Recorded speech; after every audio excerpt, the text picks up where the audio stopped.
Assalamu alaikum and welcome back to day 2 of Aqsa Week. Kids, it's great to have you back.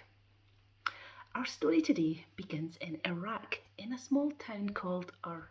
And in this town, the people did not worship Allah. They worshipped many other things.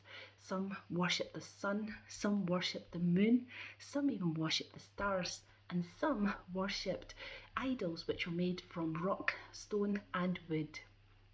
Among these people of Ur, there lived an incredible little boy. Now, this little boy was a friend of Allah, and this little boy was tested throughout his life, and every single time he came out shining. This little boy grew up to be one of the greatest prophets of Allah. Who was he? He was the Khalil of Allah. He was Prophet Ibrahim alayhi salam, and this is his story.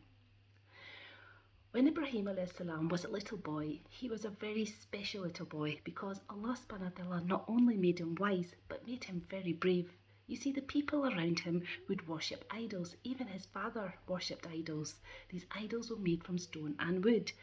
His father that was his job. He actually made idols, and he would see his father working very, very hard as he would make idols of all different shapes and sizes. Even at such a young age, Ibrahim knew that this was very strange. Ibrahim, as a little boy, would often think about Allah. He knew that these idols can't help anyone. They can't move, they can't talk, they can't do anything. They're made from stone and rocks. So one day, Ibrahim salam decided that he would talk to his father.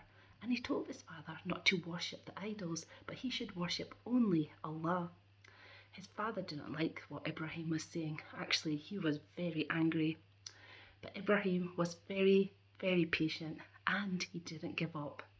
So one day in this little town, all the people went out to a festival to celebrate. It left Ibrahim on his own in the town. Now he had a plan. He knew exactly what he wanted to do to show the people the truth. So while the people were away, Ibrahim got an axe and he decided that he would break up all the idols. So he smashed them into little pieces, and that axe he put around the biggest idol, which was huge. Now when the people came back from the festival and they saw all the idols were broken, they were raging, they were angry, and they knew that Ibrahim had something to do with this, and they were wanting answers. Now Ibrahim salam said, well, why don't you ask the big one? After all, he did have the axe around his neck. Now the people in their heart knew that Ibrahim was being silly. I mean, the idol can't even hear, never mind talk. So Ibrahim managed to prove his point.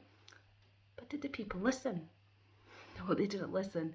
Instead, they decided that they would punish Ibrahim. So they made a huge fire, and the fire was so hot and so big that the flames touched the sky.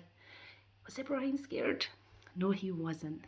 He was so special and he trusted Allah. He knew in his heart that Allah, the true God, would save him. And Allah did. Allah commanded the fire to be cool and pleasant for Ibrahim salam. Ibrahim came out and he was not hurt, and this was a miracle from Allah. Ibrahim salam left his town and he travelled from place to place. And wherever he went in his travels, he would tell people about Allah. Ibrahim then moved to a very special place, a very special land. It was called Palestine, to the city of Jerusalem. Ibrahim lived in Jerusalem and he with his wife Sarah and his nephew, and he worked very, very hard inviting people to worshipping Allah and Allah alone. Even if Ibrahim salam travelled anywhere else, he always returned back to his home in Jerusalem.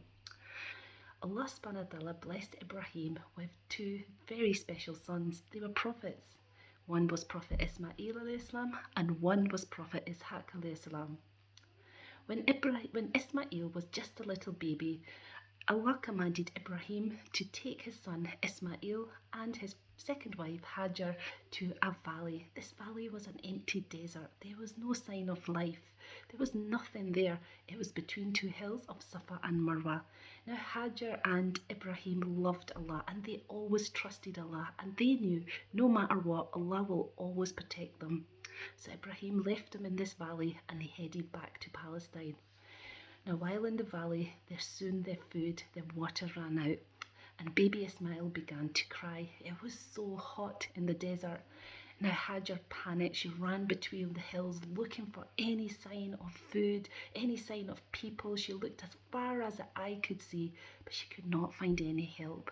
Just then a miracle happened and water began to gush from underneath baby Ismail's feet. This was the Zamzam water, and this was a miracle from Allah. After some time, Ibrahim alayhi salam returned back to Makkah.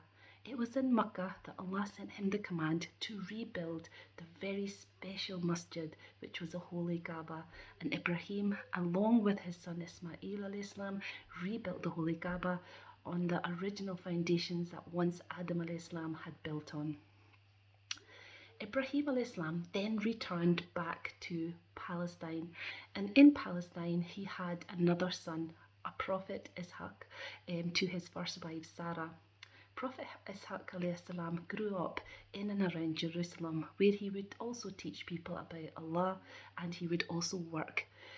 It was in Jerusalem that Allah subhanahu wa ta'ala sent the command to Ibrahim alayhi salam to rebuild another very special masjid, and which was Masjid Al-Aqsa, which was once, a very long time ago, was built by Prophet Adam alayhi salam. So Ibrahim alayhi salam and his son Ishaq alayhi salam rebuilt this beautiful masjid. Both Ibrahim alayhi salam and Prophet Ishaq alayhi salam passed away in Palestine and are buried in a place not so far from Masjid Al-Aqsa. It's called Khalil, and we know it as Hebron today. But what was to happen to Masjid Al-Aqsa after? Was it to be neglected? I guess we'll find out tomorrow. So what do we learn from the story of Prophet Ibrahim alayhi salam? The first thing that we learn is that even though everybody was worshipping the idols around Ibrahim alayhi salam, even his father, he knew it was wrong and he stood to the truth.